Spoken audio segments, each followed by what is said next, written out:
Good morning students. History में हमारा second chapter Bharat में राष्ट्रवाद चल रहा है। पिछली वीडियो में मैंने आपको राष्ट्रवाद का अर्थ, उपनिवेश और उपनिवेशवाद का अर्थ कराया था। आज हम प्रथम विश्व युद्ध 1914 से 18 तक चलने वाले इस युद्ध ने भारत पर क्या प्रभाव डाले इसके बारे में करेंगे।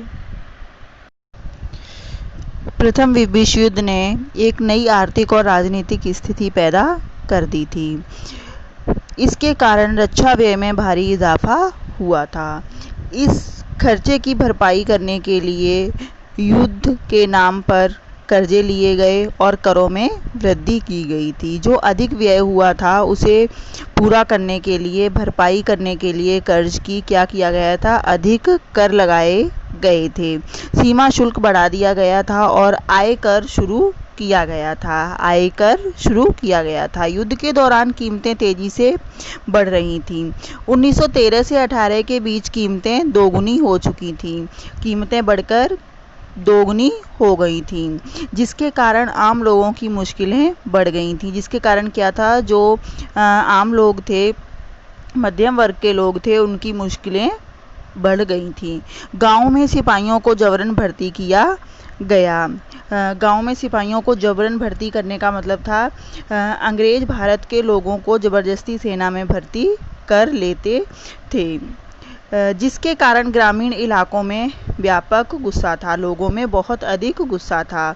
1918 से 1919 और 1920-21 में देश के बहुत सारे हिस्सों में फसल खराब हो गई, जिसके कारण खाद्य पदार्थों का भारी अभाव पैदा हो गया था। अकाल के कारण जो बहुत सारी फसलें थी वो खराब हो गई थी, जिसके कारण खाद्य सामग्री का अभाव पैदा हो गया था। उसी समय फ्लू की महामारी फैल गई थी। फ्लू नामक बीमारी की महामारी फैल गई थी। 1921 ईस्वी की जनगणना के मुताबिक दुर्भिक्ष और महामारी के कारण, इस महामारी के कारण 120 से 130 लाख लोग मारे गए थे। लोगों को उम्मीद थी कि इस युद्ध के ख़त्म होने के बाद उनकी मुसीबतें कम हो जाएंगी, लेकिन ऐसा नहीं हुआ था। क्या था, जो ये प्रथम विश्व युद्ध था 1914 से शुरू होकर 1918 तक चला था, तो इस दौरान इतने लंबे वर्षों तक चलने वाला ये युद्ध में बहुत अधिक खर्च हुआ था, पैसा भी बहुत अधिक खर्च हुआ था। और लोगों को क्या उम्मीद थी कि शायद इस युद्ध के ख़त्म होने के बाद मुसीबतें कम हो जाएं, परंतु ऐसा नहीं हुआ था।